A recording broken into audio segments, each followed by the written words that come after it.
bonsoir à tous et à toutes et bienvenue dans cette 200e rencontre Un endroit où aller, où ce soir nous avons la joie et l'honneur d'avoir Nancy Houston qui vient nous parler de son livre Arbre de l'oubli paru chez Actes Sud.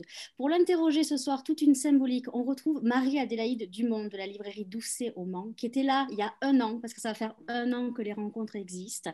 Quoi, plus exactement, ça sera demain, mais on ne voulait pas imposer un samedi. Elle était là pour la première rencontre, donc elle va animer la 200e. Et je vous présente, si on peut encore la présenter, Tatiana Goussef, qui est comédienne et qui va lire des extraits du livre de Nancy. Il y a aussi deux librairies partenaires ce soir, on va les saluer. Ce sont la librairie Le Coin des Livres à Davézieux et la librairie Petite Histoire entre amis, pardon, à Chenevrières-sur-Marne. Toujours la même manipulation. Vous pouvez poser vos questions à Nancy Houston par mon intermédiaire en utilisant l'onglet Converser. Je vais vous souhaiter une belle rencontre à toutes les deux. Et Tatiana, tu restes là puisque tu vas intervenir très vite. À tout à l'heure. Merci Nathalie. Nancy, c'est à nous. C'est un très grand plaisir de parler avec vous de ce magnifique texte, L'arbre de l'oubli. Je vous propose, avant que nous abordions toutes les thématiques envisagées, que nous parlions des personnages, je vous propose de passer la parole à Tatiana, qui va nous lire un texte, je trouve, et elle également, qui met vraiment en lumière la thématique de l'ouvrage, cette quête d'identité, cette souffrance, cette transmission et ce poids du passé. Tatiana, un plaisir de t'écouter. Merci. Donc, c'est la parole, puisque le livre est à plusieurs voix, c'est la parole de Sheina. Ouaga, c'est exactement ce qu'il me faut en ce moment. Brouhaha, bordel, complications, puanteur des pots d'échappement de motos bon marché et du plastique européen cramant en bordure de la ville. Chaleur sévère et sèche, poussière rouge, bâtiments inachevés, trottoirs où s'amoncellent fruits, légumes, ordures, pneus, batteries et oripeaux, mélange de matériaux plus hétéroclites que le sol du studio de Francis Bacon. Et le sourire des gens. Sans parler de la musique, le doux rythme du balafon et du tambour que je capte matin, midi et soir, faible ou frénétique, proche ou lointain, en provenance de quelque part, toujours. Je veux me donner à Hervé, j'adore ce type, j'adore voyager avec lui. Je lui dis que j'ai besoin d'être prise en main et qu'il veut être les mains en question. Ok, je veux bien être prise par ces mains-là. J'aime regarder ses longs doigts puissants, qu'il soit occupé à me pétrir les seins ou à apporter les premiers secours à une victime d'inondation. On s'est rencontrés il y a 6 mois à peine, mais on a envie de bosser ensemble toute notre vie. Il m'aime. On s'aime tous les deux à la folie. Peut-être qu'un jour, je porterai son enfant. Mais avant d'envisager une grossesse, je dois trouver le moyen de mettre un peu d'ordre dans le foutoir de mon identité. J'avoue qu'une muse ne serait pas de refus, mais où aller dégoter une muse? Voilà la question. Je me tournerai vers Jéhovah, le grand Dieu d'Israël, colérique et solitaire, qui a fait naître le peuple de mon père. Il ne me pardonnerait pas d'être né dans un corps de femme et, qui pis est, d'une non-juive. Je me tournerai vers le Dieu du peuple de ma Casimère, ce vieux bonhomme au regard sévère et à la barbe blanche qui enseigne la retenue et la sobriété, le dur labeur et le peu de repos. Choqué par mes manières de sauvageonne, il s'éloignerait de moi en se pinçant le nez. Quant aux dieux innombrables de mes précieux ancêtres africains inconnus, assassinés, éparpillés, je ressentirais peut-être leur battement de cœur dans mon sang, tel des roulements de tambour, mais atténués par le temps et la distance, au point d'en être presque imperceptible. Merci Tatiana. Vous avez l'ambiance de ce roman. Vous savez, un des nombreux sujets que nous allons aborder. Avant de partir plus profondément au sein, je voudrais faire un petit détour, Nancy, vers l'écriture. Tout d'abord, pouvez-vous nous rappeler, nous donner ce que c'est que cette légende de l'arbre de l'oubli, de l'arbre d'Oudija que vous avez croisé au Bénin? Tout à fait. Je vais faire ça. Je voulais ouvrir juste une parenthèse initiale pour dire aussi mon bonheur d'être là, d'être avec vous ce soir et surtout d'être la 200e personne dans cette série magnifique Un endroit où aller. Donc de rendre hommage à notre éditeur, à Frédéric Degelt et moi-même, Hubert Nissen, qui a compté vraiment pour nous deux et pour beaucoup, beaucoup de femmes écrivaines, je le sais. C'est quelqu'un qui, bien avant que ce ne soit à la mode, a cru à l'importance des voix de femmes. Et il a toujours eu un respect infini pour la pensée et la création féminine.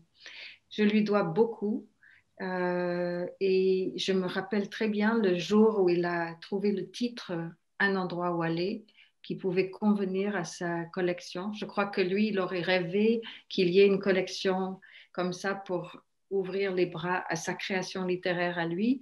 Et il savait donner aux écrivains ce qu'ils n'avaient pas reçu, ce qui est vraiment admirable. Il n'était pas dans le ressentiment, il a décidé qu'il fallait donner mieux que ce qu'on avait pu recevoir. Donc, merci Hubert, merci Frédéric, merci à vous toutes et aussi donc Tatiana pour cette très belle lecture. Je tiens à éliminer l'article, je ne sais pas exactement pourquoi, mais j'ai senti qu'il ne fallait pas l'arbre de l'oubli, mais arbre de l'oubli. Et quelque part, c'est plus difficile à dire, à formuler, et en même temps, si on décide que c'est ça, c'est fort de dire arbre de l'oubli. On pensera tout de suite aux arbres généalogiques qui sont plongés dans l'oubli aussi, et on aura raison. Je suis allée 2 fois au Bénin ces dernières années, très, très heureusement invitée par une Suissesse. Et dans la ville d'Ouida, moi j'avais déjà visité Gorée, qui a un musée de l'esclavage et qui prétend un peu abusivement apparemment être le grand lieu de départ des bateaux chargés des personnes réduites en esclavage. En fait, c'est Ouida qui a vraiment joué ce rôle. C'est une des grands points de départ des esclaves. Et j'ai vu au cœur de la ville d'Ouida, d'abord un arbre avec un panneau racontant l'histoire, et puis plus tard, j'ai vu le monument qui a remplacé le vrai arbre, qui lui n'est plus. Mais on raconte qu'il y avait un arbre qui poussait près de la plage d'où les gens partaient, et qu'avant d'embarquer dans ces bateaux sinistres pour une destination inconnue, mais de toute façon très certainement menaçante, on dit que les hommes tournaient autour de l'arbre 7 fois et les femmes 9 fois, selon une sorte de calcul mathématique en rapport avec leur nombre de côtes respectives, c'est un peu étrange, pour lui confier à l'arbre leurs souvenirs de la vie africaine. Et je trouve ça vraiment bouleversant. C'est-à-dire, il savait qu'il valait mieux ne pas être lesté des souvenirs de la vie en Afrique parce que ce serait trop lourd, ce serait plus lourd que les chaînes là-bas. Il valait mieux arriver comme s'il venait de nulle part et comme s'il n'avait pas vécu toute une histoire de joie et de peine avec leurs proches. Et ensuite, quand il reviendrait, parce que tous étaient absolument convaincus qu'il reviendrait, il pourrait reprendre à l'arbre ses souvenirs qu'il lui avait confiés. Donc, c'est une très, très belle idée. Et je n'ai pas tout de suite compris que c'était le titre du livre. J'ai travaillé avec d'autres titres pendant des mois et des mois, des années même, plus d'1 an. Et finalement, ça m'est apparu comme une évidence un jour. Effectivement, une magnifique histoire. On verra par la suite comme la danse, l'influence, les différentes influences, tous ces thèmes qui arrivent vers vous, vous composent et vous accompagnent, ainsi que vos combats.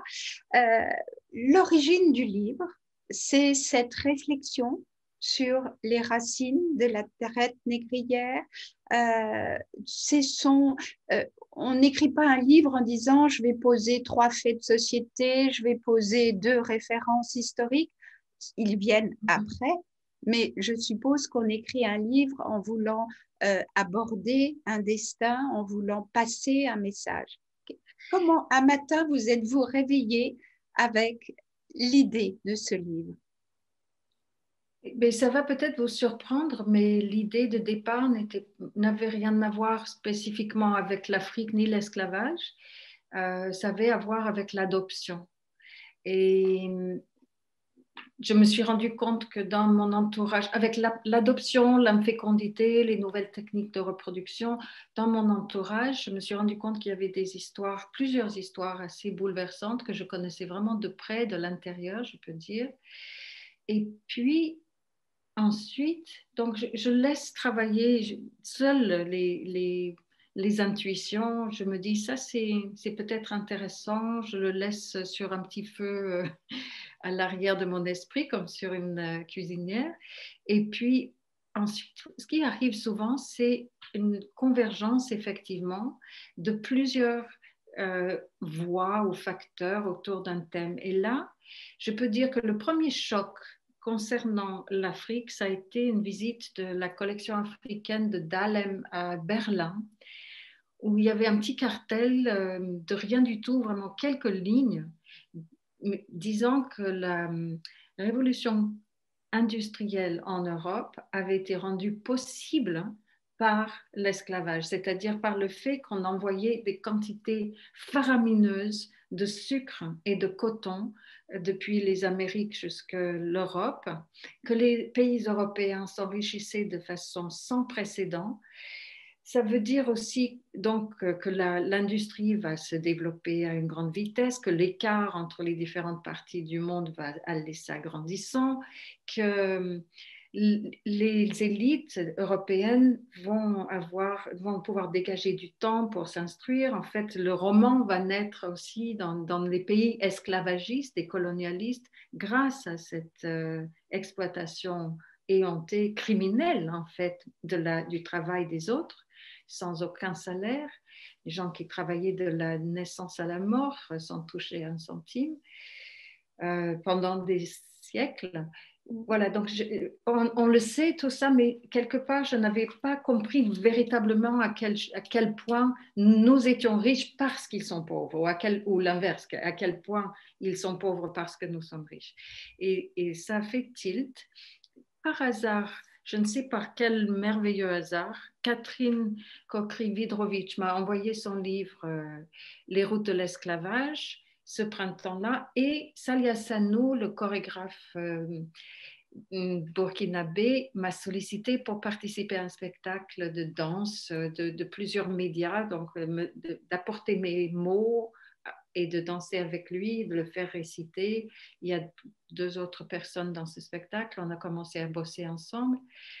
Et voilà, donc d'une chose à l'autre, des discussions, des événements, une sorte de désir de faire comprendre ce grand écart dans mon corps, dans ma tête, entre ces deux mondes. Et puis, grâce à tous ces petits plats que j'avais mis à mijoter sur des feux,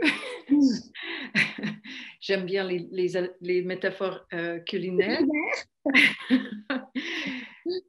Tout d'un coup, il y a une sorte de voix qui se dégage. Et là, c'est la voix de Sheina qu'on vient d'entendre dans la belle interprétation de Tatiana.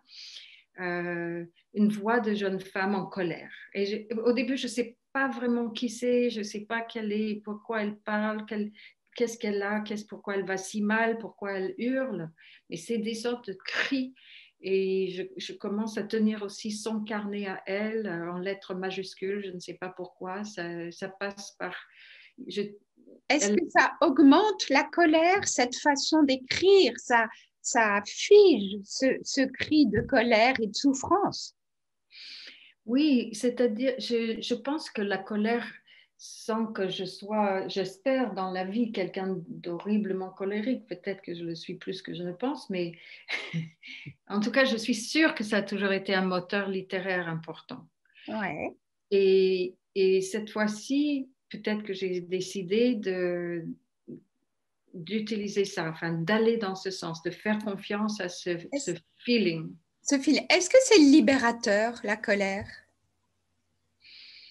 C'est une illusion. on a l'impression d'être libéré quand on exprime une colère. Moi, je dirais que c'est quand même mieux d'exprimer sur la page que dans la vraie vie avec les gens autour de soi. Donc, Sûrement. les artistes ont... Bon, mais c'est peut-être, j'exagère en pensant qu'on a le luxe de choisir, mais il faudrait demander à mes proches à quel point ils sont épargnés ou pas. Mais c'est sûr que c'est très libérateur. Je pense qu'il y a de ça qui passe dans presque toutes les formes d'art. Ouais. Certainement dans la peinture, certainement dans la sculpture. Ce sont des choses qui nous permettent de faire passer des choses physiquement. Pour moi, l'écriture est assez physique aussi. C'est un fluide, bien sûr. Et je parlais avec mon compagnon ce matin même du fait que les Africains déportés aux États-Unis comme esclaves, ceux qui ont survécu, ce sont les plus joyeux. Ça peut paraître étrange, mais en fait, les gens qui chantaient, qui ont inventé le blues, le jazz, le gospel, toutes ces formes incroyables qui ont déferlé ensuite sur le monde entier, qui ont apporté la joie et le rythme dans tant de vies, en fait, c'était des esclaves qui sentaient la nécessité vitale de s'exprimer de cette façon-là, ensemble, et ça leur donnait des forces extraordinaires. Il y avait sûrement pas mal de colère qui passait là. Ouais.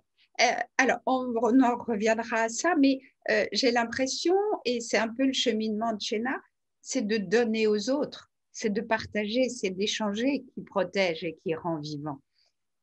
Oui, Sheena est capable de rester nombriliste indéfiniment. Elle a la chance d'avoir rencontré d'abord Felisa, qui est une Bien sûr, camarade de classe on va en haïtienne. parler longuement Voilà. après. Oui. Et Hervé qui sera son révélateur. La rencontre. Avant qu'on rentre dans ce détail, je voudrais savoir, Nancy, comment écrivez-vous? Comment êtes-vous quand vous rentrez dans ce process d'écriture? Légère, inspirée, ou au contraire, au début, dans une recherche qui peut être une douleur? C'est vraiment la seconde chose. C'est pas l'accouchement qui est douloureux, c'est la grossesse qui est douloureuse. Et je peux dire que je ne suis pas bien en général. Je suis heureuse si il y a des moments de grande passion parce que c'est un métier qui est génial en ceci que c'est la formation continue. Donc, c'est du moment que je sens que je tiens un sujet, je me dis, mais c'est vrai quoi. Mon éducation de petite Canadienne et puis de petite Américaine, parce que j'ai quand même fait les 2 dernières années de mon lycée et les premières années de mes études universitaires aux États-Unis, mais à l'Est, enfin vraiment la partie la plus universitaire, études prestigieuses, etc. Jamais on a abordé ces thèmes dans les cours d'histoire, ni dans les cours de littérature. Et donc, en fait, j'avais toute mon éducation à faire. Ça, c'est un luxe de pouvoir dire, je vais commander des livres, je vais aller à la bibliothèque, j'entasse des essais importants, des témoignages, des romans, c'est extraordinaire. Donc là, je suis heureuse. Ensuite, quand je commence à écrire, oui, je ne sais pas très bien où je vais, qui parle à qui. J'ai dû faire 10, 15 versions de ce roman, mes versions complètes, dont mes éditeurs ou agents ont pu lire au moins la moitié et avoir à réagir avec beaucoup de délicatesse et de doigté en disant si on voit que c'est intéressant, on voit que ça va être formidable, mais bon...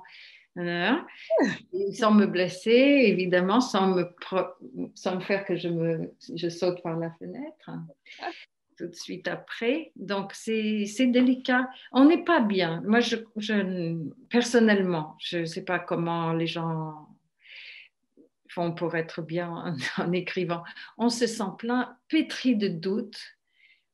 On a peur de ne pas être à la hauteur de son sujet. Je crois que ça a toujours été comme ça. Peut-être à l'exception de mon tout premier roman, Les Variations Goldberg, je dirais que tous les autres ont été vraiment ardus et j'ai la chance de vivre avec des gens qui me connaissent, me font confiance et qui vont dire gentiment, c'est OK, Houston, on connaît la chanson, c'est bon, tu vas t'en remettre, t'inquiète pas et tout. Tu Donc, vas y arriver.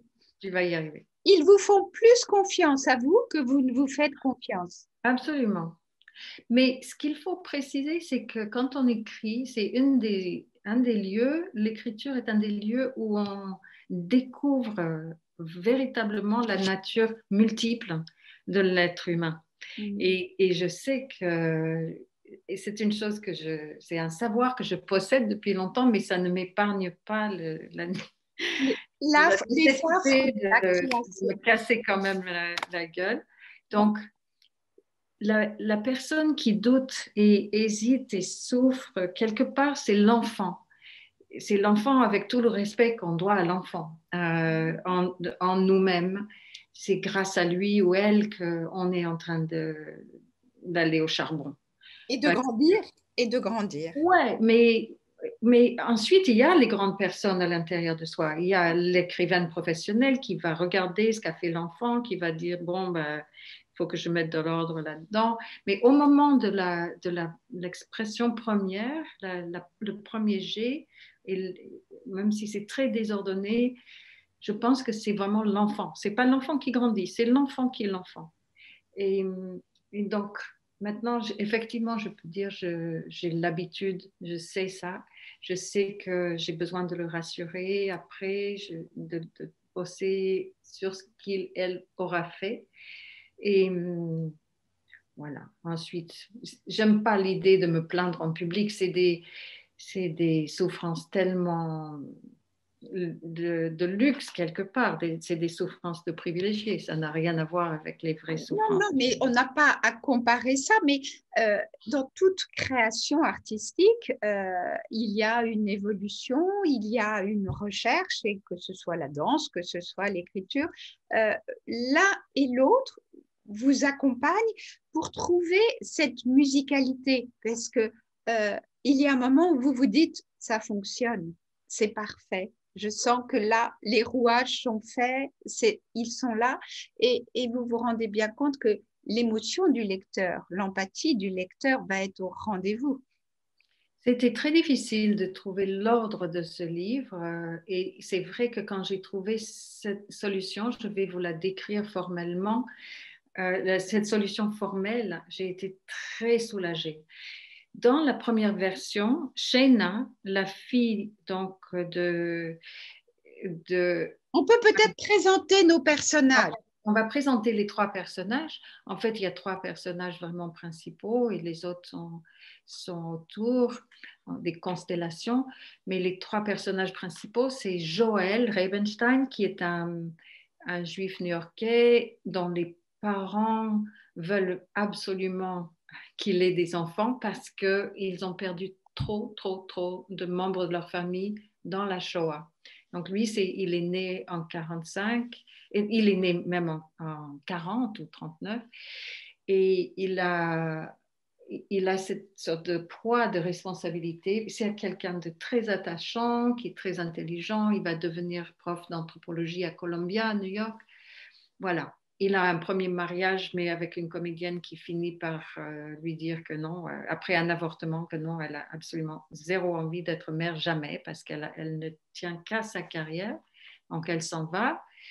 Et en deuxième noce, il épouse notre deuxième personnage, qui s'appelle Lily Rose Darrington, qui est une WASP de New Hampshire, une fille très fragile, anorexique, et on comprend assez rapidement qu'elle a été victime d'abus, d'agressions sexuelles, peut-être d'inceste.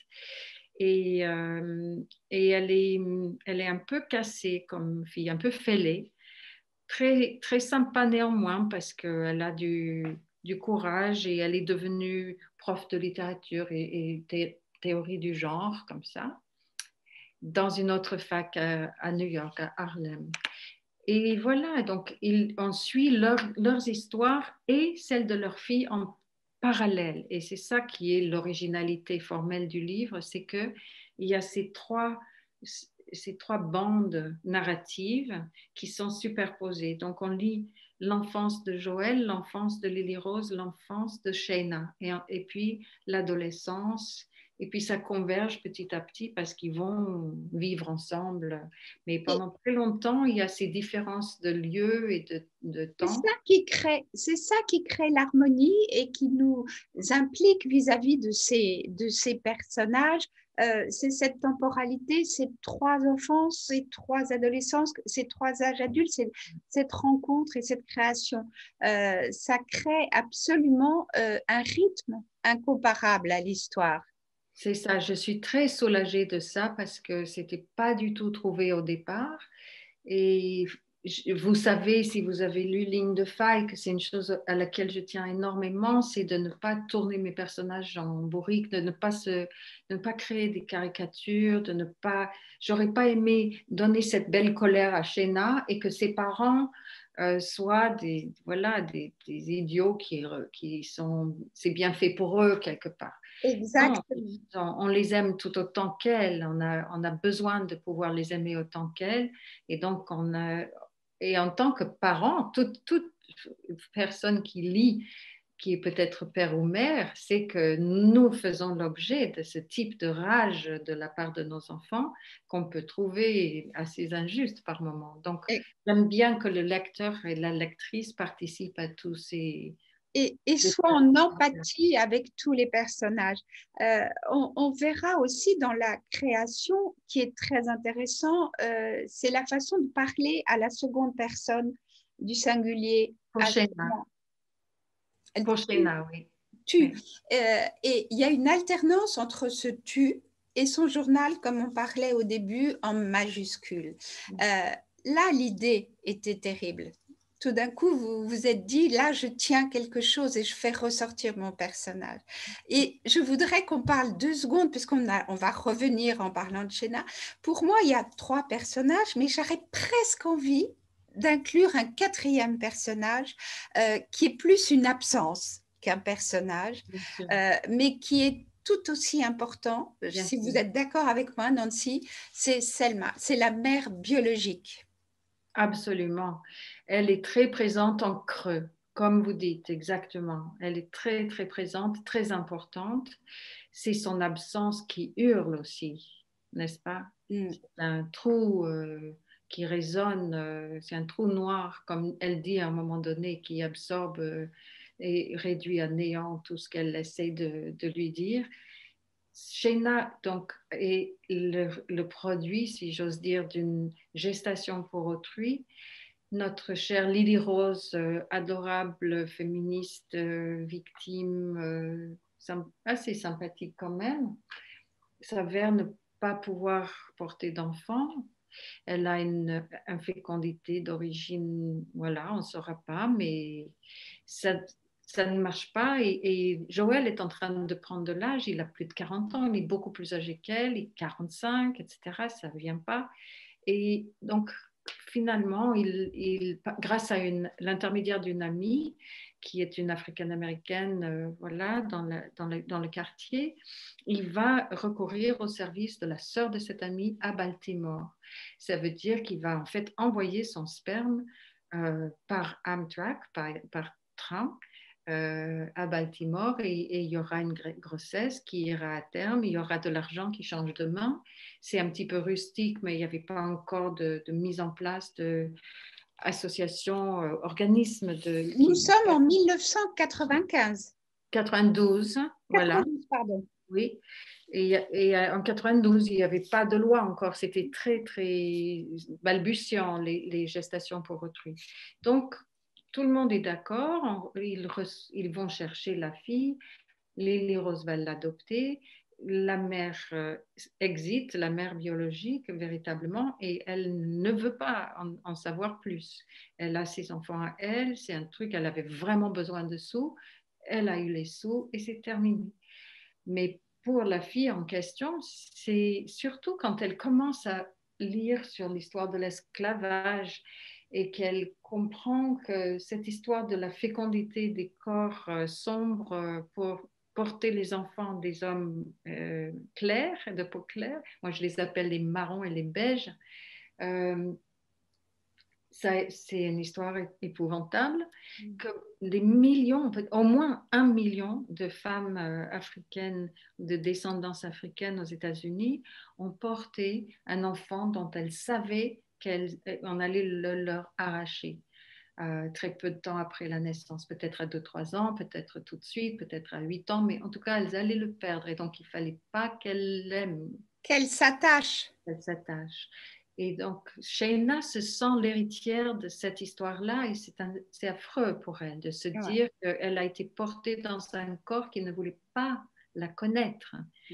Et donc, c'est pas suffisant d'avoir des parents qui vous aiment et qui vous disent qu'il n'y a pas de différence, que vous êtes comme eux, qu'ils vous aiment comme si...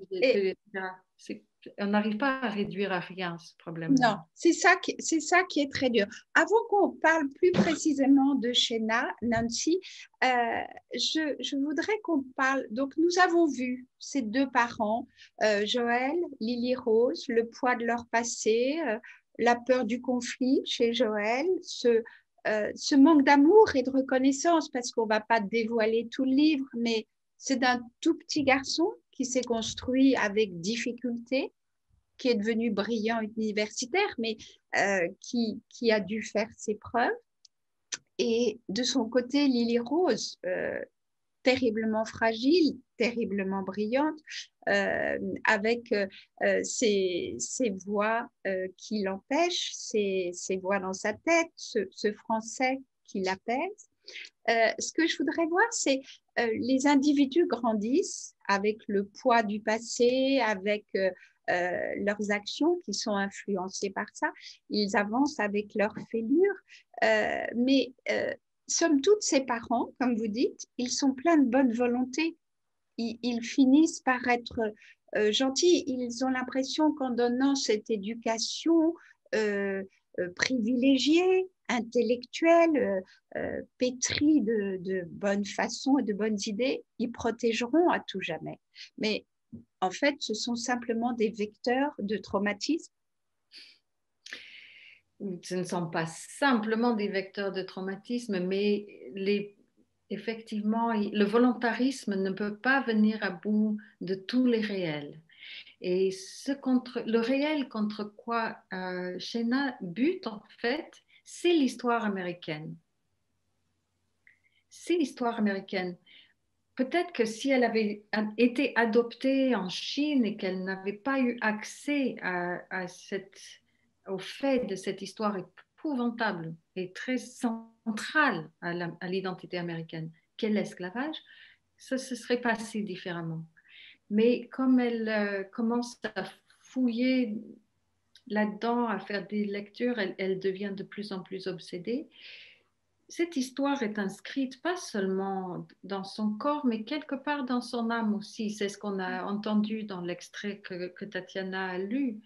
C'est inscrit dans les rythmes de sa parole, peut-être.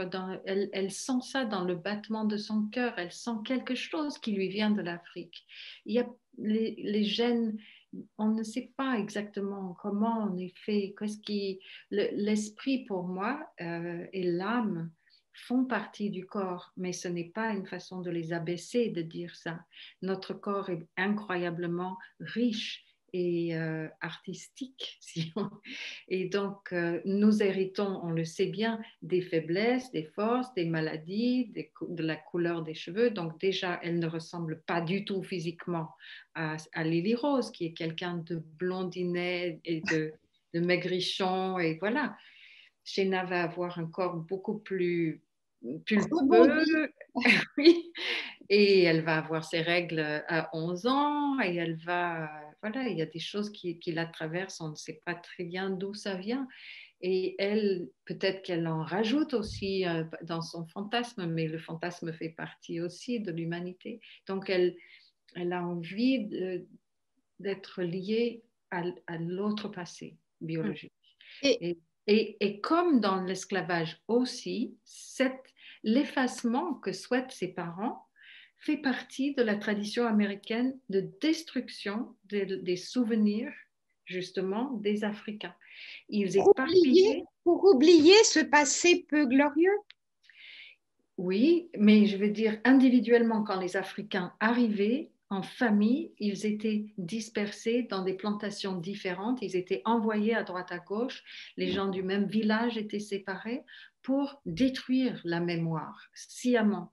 Donc, c'est le fait qu'elle n'ait pas accès à son passé est aussi une sorte d'écho pour elle macabre de ces faits politiques et historiques.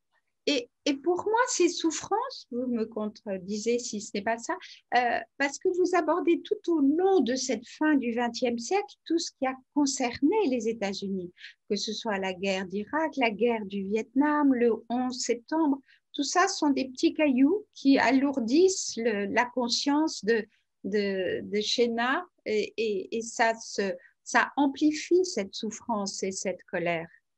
Et nous voyons Joël et Lily Rose occuper une place très typique des intellectuels privilégiés de la côte Est, qui est d'être beaucoup plus préoccupés par leur vie privée et leur carrière que par la politique que conduit leur pays.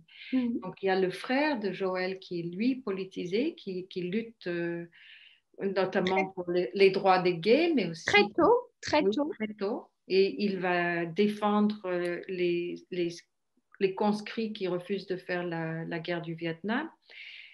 On voit que Lily Rose, elle devient complètement obnubilée par son corps, par sa stérilité, tous les examens qu'elle doit passer. Ils vont essayer par toutes sortes de moyens de provoquer cette grossesse et ça ne marche pas. Donc, elle passe complètement à côté de la première guerre d'Irak, etc. Elle ne voit rien, elle n'est pas du tout accrochée.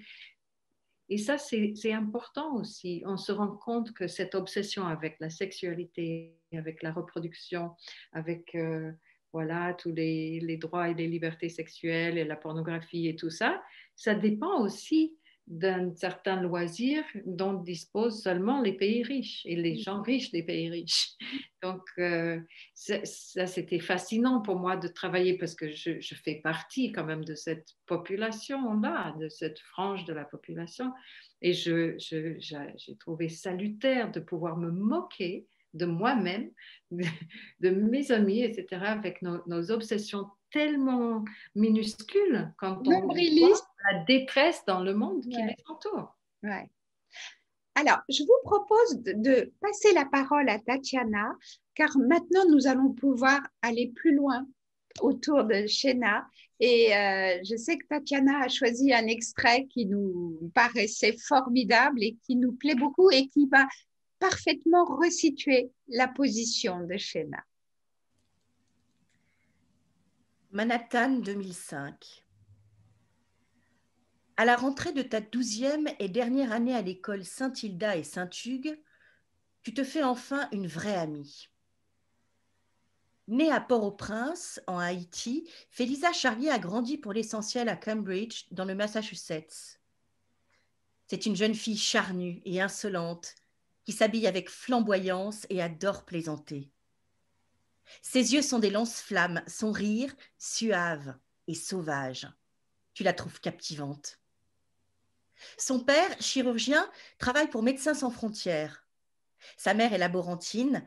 Longtemps basée à Harvard, elle a déménagé à Harlem lors de leur séparation l'an dernier. Et, se méfiant de la qualité des écoles publiques dans le quartier, elle a inscrit Félisa à Saint-Hilda. Un matin, alors que vous sirotez côte à côte votre jus de pomme pendant la récré, Félisa lance « C'est vrai que Joël Rabenstein, l'anthropologue, c'est ton papa ?» « C'est vrai. » « Et ta maman, c'est une sœur de couleur ?» ?»« Non. » »« Ça t'étonne, hein ?» Un silence long et doux s'installe entre vous, au cours duquel le vent d'automne fait danser vos écharpes et arrache quelques feuilles aux arbres dans la cour. « Ou plutôt si, dis-tu enfin, et c'est la toute première fois que tu en parles en dehors de la famille. En fait, ma vraie mère est une sœur de couleur, mais je ne l'ai jamais rencontrée. Elle habite Baltimore. Ah. Félisa ne dit pas un mot de plus, mais ses yeux brûlants te donnent une dose d'empathie comme jamais tu n'en as reçu. Quel drôle de prénom, Shayna, te dit-elle un jour. Ça ressemble à shame, la honte. Ça vient d'où? En fait, ça vient du yiddish. T'es yiddish, toi? Non, mais ça vient de Shane, c'est le même mot que schön en allemand, ça veut dire joli. T'es jolie, toi?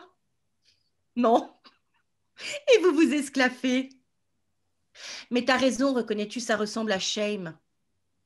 Eux me disent tout le temps, mais non, c'est la beauté. Et moi, je me dis tout le temps, mais non, c'est la honte. Merci Tatiana.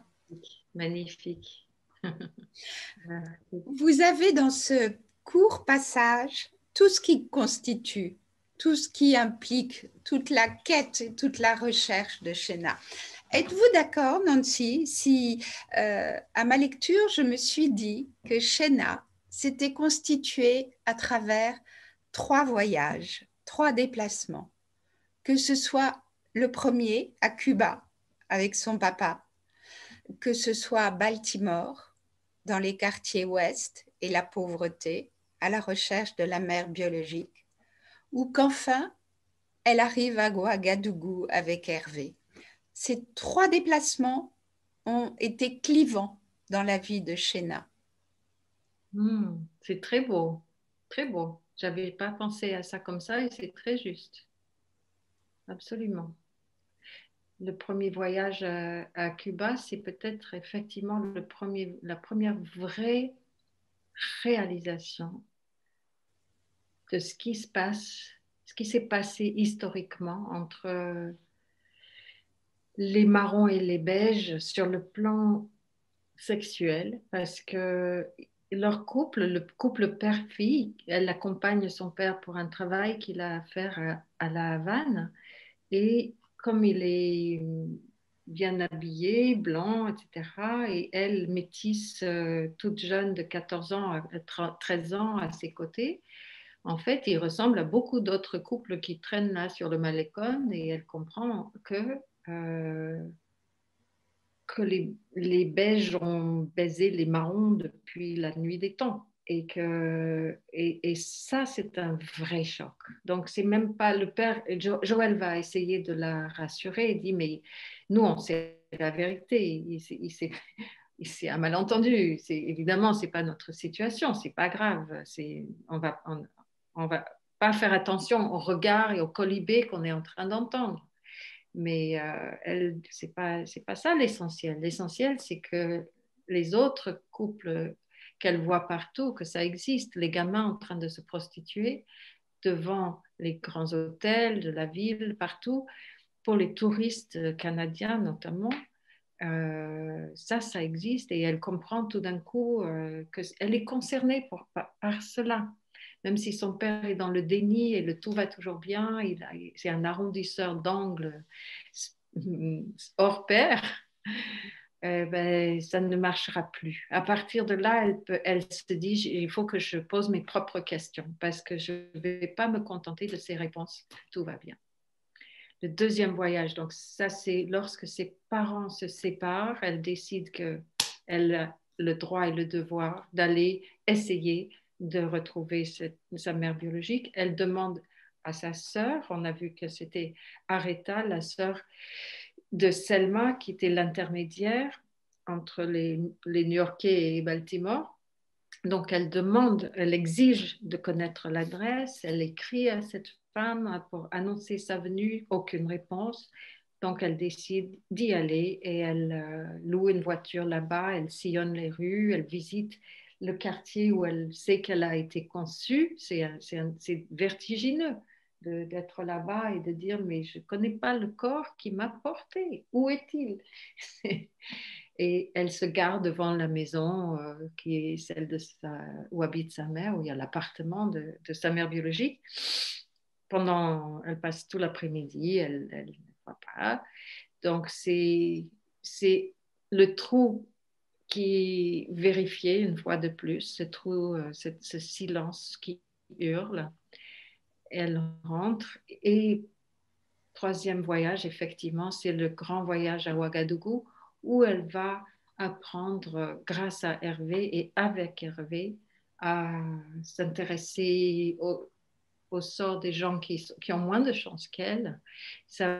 Dans l'espoir, on ne saura pas parce qu'on ne va pas rester avec elle au-delà de ce moment-là que vous avez lu pour commencer, Tatiana, mais on sent qu'elle va pouvoir faire du beau chemin dans cette optique-là, qui est moins étroitement focalisée sur son identité, qui va peut-être lui permettre effectivement de donner plutôt que d'exiger des réponses. Mesdames, si vous le permettez, on va passer aux questions, sinon on va être pris par le temps. Et comme on doit faire revenir des personnes avant la fin de cette rencontre, je vais passer aux questions si vous voulez bien. Si Marie-Adélaïde, tu me permets d'intervenir. Oui, bien sûr. Alors, la première question, Nancy, elle est pour vous, c'est normal. C'est Ghislaine qui la pose. Et elle trouve qu'il y a toujours beaucoup de musicalité dans votre écriture. Est-ce que vous écrivez dans le silence ou en musique? Alors, la réponse, c'est en fait les deux, parce que en règle générale, je fais du piano avant de quitter la maison. Et donc, j'écris en musique, mais c'est la musique qui reste dans ma tête grâce à ce moment au piano. Ensuite, j'ai vraiment besoin de silence pour écrire. Après, quand je suis en train de relire je peux faire les 100 pages, j'écoute beaucoup de musique dans mon bureau quand même, mais en général pas exactement quand j'écris, surtout pas de la musique avec des paroles, évidemment. J'ai toujours envié les peintres qui peuvent écouter l'opéra ou les comédies musicales en travaillant. Pour moi, c'est rédhibitoire. Donc, je préfère le silence parce que c'est déjà très bruyant dans ma tête. Donc, voilà. Mais la musique oui, comme pour le porter, c'est un peu le sol sur lequel se déploie la danse des mots. Alors Marie a une question sur le corps. Le corps, qu'il danse ou soit soudoyé, a une importance capitale dans votre œuvre. Où est le corps dans l'acte d'écrire? Eh bien, le corps dans l'acte d'écrire, d'abord j'écris beaucoup sur le corps, ça c'est vrai, donc le corps est déjà dans le texte. J'ai clairement, c'est très important pour moi d'imaginer ce que les gens vivent physiquement. Je décris beaucoup plus le senti intérieur des corps que leur apparence extérieure. Et sinon, mon propre corps, il y a plusieurs choses à en dire. C'est que en général, il disparaît. J'essaie de le faire disparaître pendant que j'écris pour être complètement dans le monde que j'évoque. Mais quand on essaie de trop faire disparaître, le corps revient pour se venger. Donc, c'est toujours un peu délicat. Par exemple, comme je prends de l'âge, j'ai maintenant 67 ans, donc même si je me sens encore pleine d'énergie et tout ça, si je reste 3 heures assise, je vais me lever vraiment comme une vieille dame, ce qui n'était pas du tout le cas encore, il y a quelques années. Donc, mon corps me punit de son immobilité. Ça arrive de plus en plus. Parfois, il y a aussi une vraie joie du corps. Quand je me relis et tout, je suis presque dans un plaisir érotique. Si je suis contente, je ne dis pas ça arrive tous les jours, mais ça m'arrive des jours bénis où je trouve c'est tellement beau, j'ai carrément une sorte d'extase physique en travaillant, en retravaillant. Voilà, c'est des moments de grâce. Instants de grâce. Alors, je salue tout le monde parce que voilà, c'est la 200e, donc je reviens et je te remercie infiniment, Nancy, pour tout ce que tu as dit au début, parce que c'est totalement vrai. Il y avait une symbolique avec ce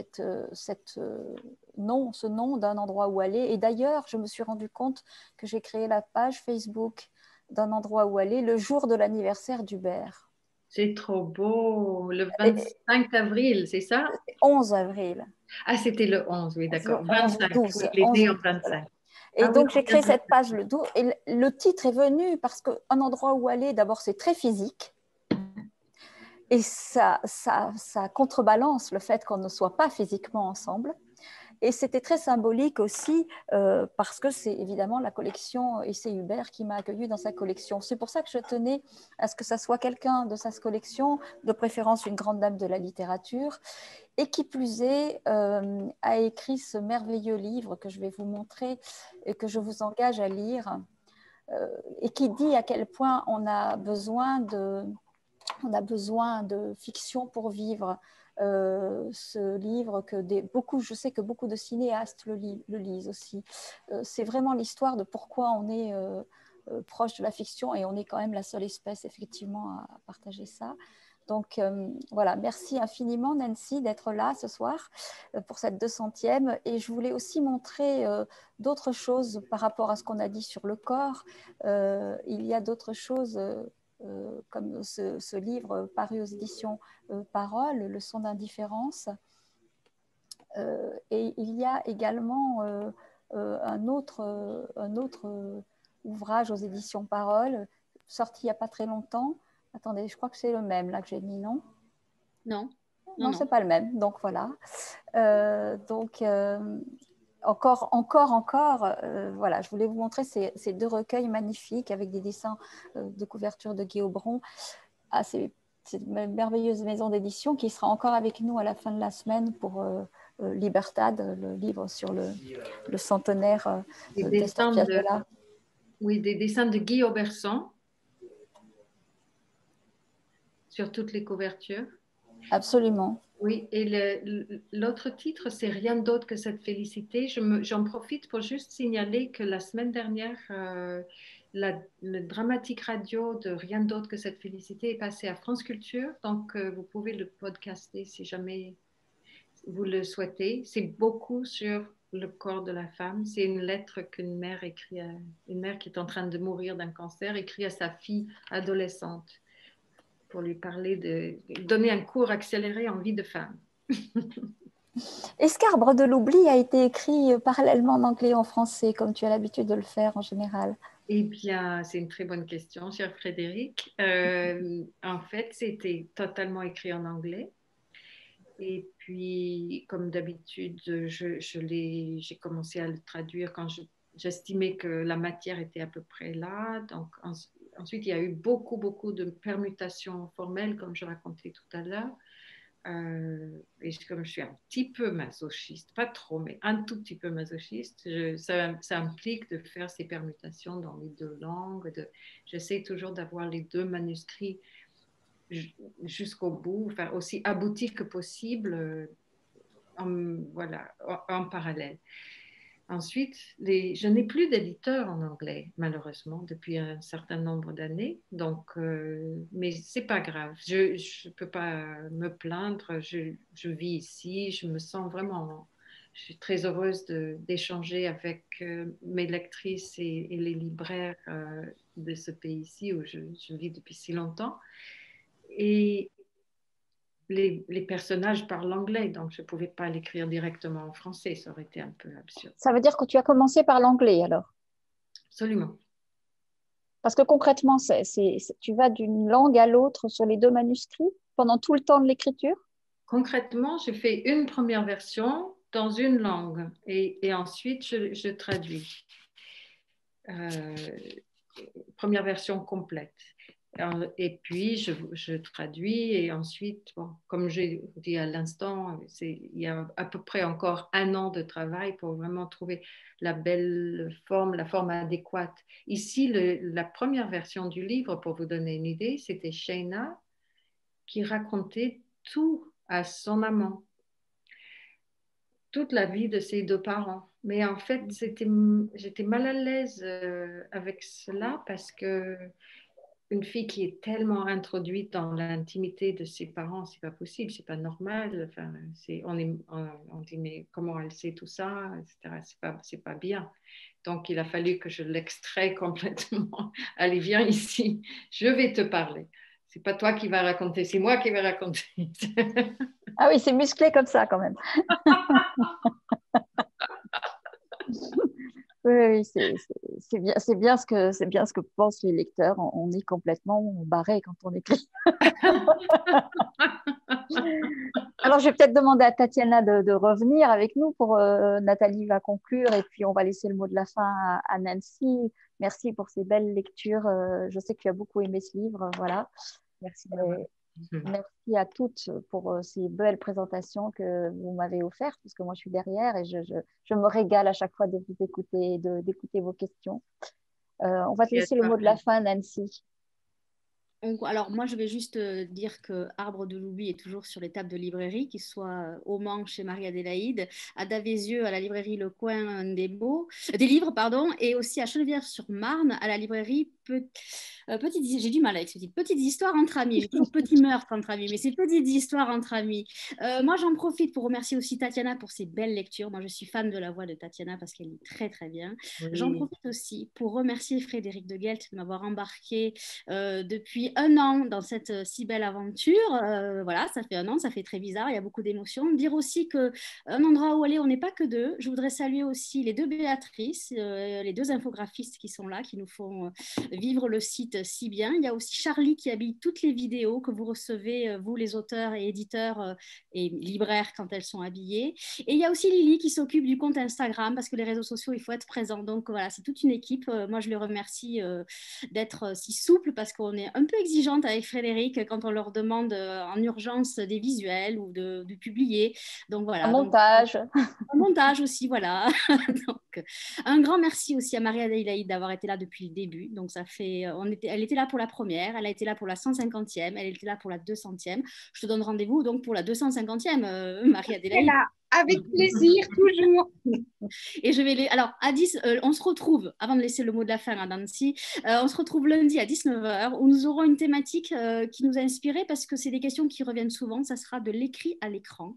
Pour l'occasion, on aura Ariane Ascaride, comédienne, qui sera là. Nous aurons Harold Valentin qui s'occupait de la fiction chez France 2, mais qui a aussi une maison de production. On le connaît parce que c'est la série 10%. Je pense que ça parle à tout le monde. Il y aura Marc Duguin, qui est auteur, qui est réalisateur et producteur.